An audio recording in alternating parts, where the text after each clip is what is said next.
always look forward to Fridays at this time. We're going to film school with a really good movies that turn back the clock. It's celebrating a huge anniversary. Great cast. Let's bring him in to tell you the story on him. Here's Joe Fortunato. Joe, good morning, my friend.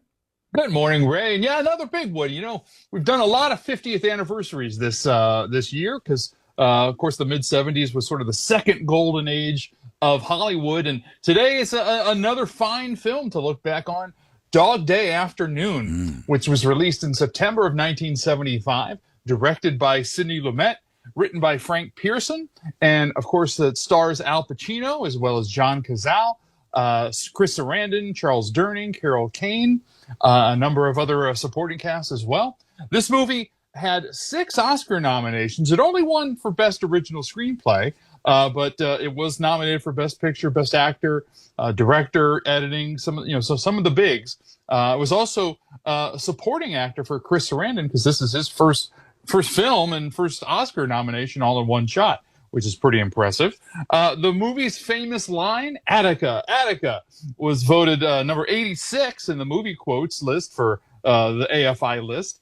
And Al Pacino's performance as Sonny was ranked number 4 on Premiere Magazine's 100 Greatest Performances of All Time. So that's way up there when you think about it. The original title of this film was called Boys in the Bank. And for those who don't know the film, it's about a bank robbery gone wrong, very wrong. So that was the original title, Boys in the Bank. But Sidney Lumet, the director, didn't like that because he thought it sounded light and fluffy comedy kind of a thing. So they changed it to Dog Day Afternoon, which is the title we know now, which suggested sort of a hot, stuffy day near the end of the summer, which is exactly what takes place in the film.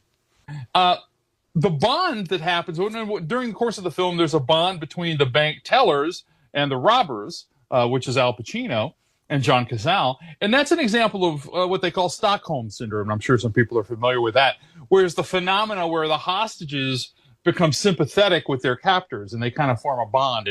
And that's part of the drama throughout the film is the bond. And it's humorous at times as well as dramatic between the bank workers and tellers and the robbers. And because I don't think I mentioned this yet, but this is based on a real life story, a true story that actually happened.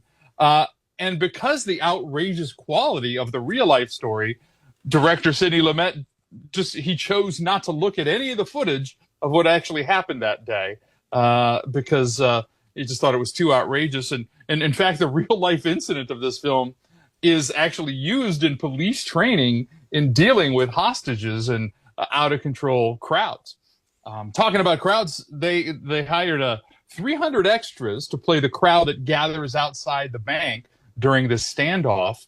And according to Lumet, the crowd would swell every day they filmed because word of mouth would spread, more people would come, especially late in the afternoons. So the professional extras that were hired actually ended up sort of coaching the civilians that showed up just randomly to act properly in the scene. And in fact, the people who lived on the block where this was shot were offered hotel rooms if they wanted to get away from all the commotion. But most chose to stay. So they were invited to look out their windows and gawk, just like real neighbors would do. So kind of the inverse of what normally when you have extras like that, you don't want that kind of thing. But because of the nature of this film and the story, it worked out that just the more people, the better. Joe Fortunato, film study professor, Dog Day Afternoon. And Joe, I know you'll get into casting, but boy, this is really during the hot season. You mentioned hot of Al Pacino, right? I mean, he's rolling. He's got Godfather 1 and 2. He's got Serpico. He's got this one. He's the hottest name in the land when this comes out.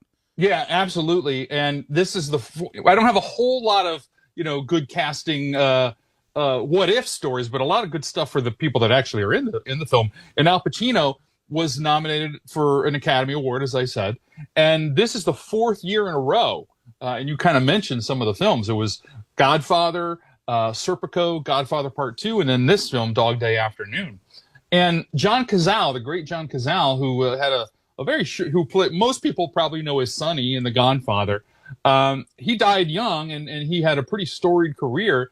He was in 5 films and every one of them was nominated for a Best Picture. Wow. So it's a perfect record. The Godfather, Godfather 2, The Conversation, Dog Day Afternoon, The Deer Hunter.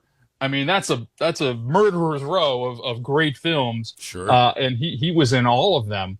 And in fact, John Cazale's role of Sal, sort of Al Pacino's partner here, was originally intended for an 18-year-old, which is, closer to the age of the actual person. But they ended up hiring John Cazale at Al Pacino's insistence because he believed so much of him. And Sidney Lumet was a little reticent of that because he doesn't fit the right age, but obviously it worked out really well. One of the sort of another kind of casting thing too is Charles Durning, who's one of the police officers sort of negotiating with the hostages, originally auditioned for another role and didn't get it, and Al Pacino took him and walked him back into the audition room and auditioned him for another role, the police guy, and he got that role. So kind of a serendipitous there and fun for him. Some of the production, a lot of it was filmed on a cold day, and it's supposed to be a hot, sweltering summer day. So the actors would have to suck on ice cubes so that they didn't, their breath wouldn't show. So there's little tricks there. Al Pacino wore no makeup during the filming of this, and he achieved his gaunt and burnt out look by just sleeping as little as possible and eating sporadically. And, he's one of those famous method actors. So he basically kind of really tore apart his body just to get this look of his character, which is, going through this very tiring and emotional bank robbery that lasts the whole day and into the night. It's a great movie. It really is. I took it in originally way back when and watched it again probably 7-8 years ago. I happened to see it on and said, oh gosh, what a great one. But it is, if you haven't had a chance to see it or a long time seeing it, it is terrific. And I think it's Pacino really at his best. And I'm a big fan of his work. So I think it's terrific. Good job this morning, Joe.